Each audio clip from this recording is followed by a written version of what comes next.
Phone किए थे क्या? कहाँ अभी आए? राजकुमार जयत्यति बलोरामो लक्ष्मणश्च महाबला राजा जयति सुग्रीवो राघवेणाभिपालिता दासो हम कौशलेन्द्रस्य रामस्य कलिष्टकर्मणा हनुमान शत्रु सैन्याणाम निहंतात मारुतात्मजा। जिस प्रकार हनुमान जी महाराज श्री राम के जितने भी शत्रु थे उनको सहज ही परलोक गमन करवा देते हैं, उसी प्रकार राम काज में विघ्न डालने वाले जितने भी आएंगे सब परलोक जाएंगे।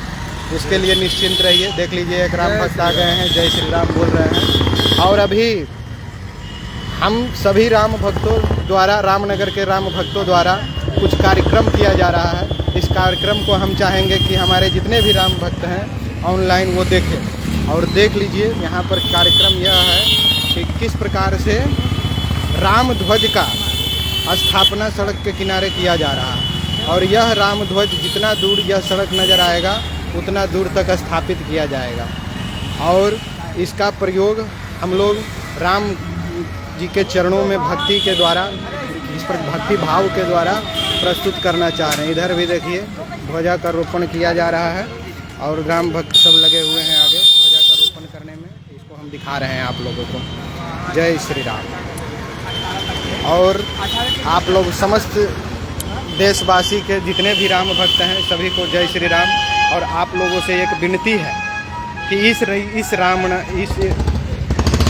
जो आ रहा है रामोत्सव 22 जनवरी को, इस रामोत्सव में आप लोग बढ़ चढ़कर हिस्सा लें और अपने आदरणीय पिता का सुबह सुबह उठकर सबसे पहले क्या करें तो अपने माता पिता को चरण बंदन करें। चरण बंदन करना बहुत ज़रूरी है, क्योंकि श्री तुलसीदास जी महाराज रामचरितमानस में लिखते हैं कि प्रातः काल उठ के रघुराई मात पिता को चरण ही नाई। मतलब कि चरण बंदन राम जी माता पिता को करते हैं। तो 22 जनवरी को यह चीज़ का ध्यान रखिए सभी राम भक्त कि कुछ करे चाहे नहीं, सेवा वंदना करे चाहे नहीं, लेकिन क्या करें श्री रामचंद्र जी की तरह अपने माता पिता का चरण बंदन ही कर दीजिएगा, चरणों में प्रणाम कर दीजिएगा। तो समझ लेंगे हम कि आप जो है महाराज जी का, राम जी को 22 जनवरी का आपका पूजा सफल हुआ। और जिस प्रकार से दीपोत्सव, जय श्री राम, और जिस प्रकार से दीपोत्सव का कार्यक्रम रखा गया है और हमारे द्वारा और समस्त जितने भी राम भक्तों हैं उन सब के द्वारा जो 22 जनवरी को राम भोग का आयोजन किया गया है भगवान के श्री चरणों में चढ़ाने का, इसके लिए आप लोग को 22 जनवरी को दिखाया जाएगा। और सभी राम भक्त काफ़ी उत्साहित हैं, आप लोग देख लीजिए।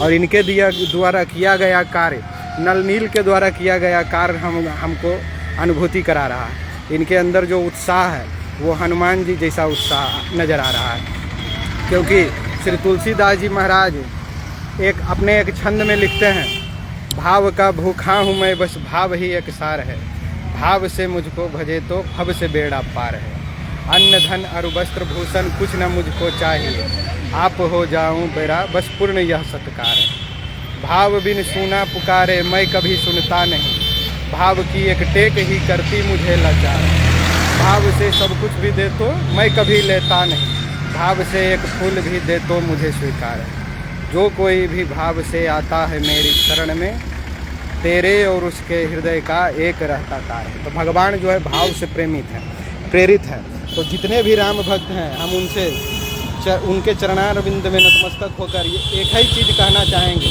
कि सबसे पहले माता पिता को 22 जनवरी को ज़रूर से ज़रूर प्रणाम करें, उनका पैर को प्रक्षालन करें और चरणामृत ग्रहण करें।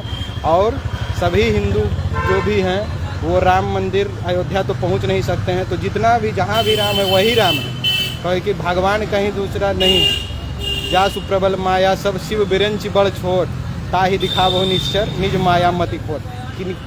कुछ जन का मति खोट भी होगा, ये जाना गया है।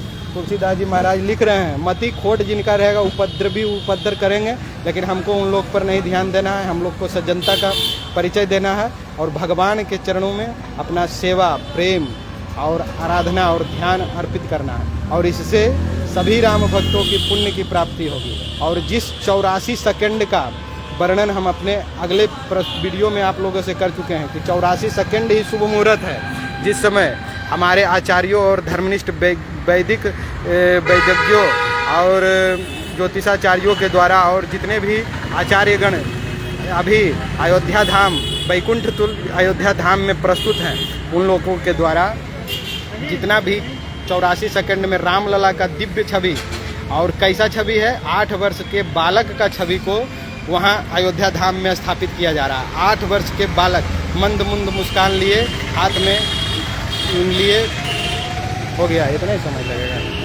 जय श्री राम। तो सभी राम भक्तों को मेरे तरफ से सादर प्रणाम। जय।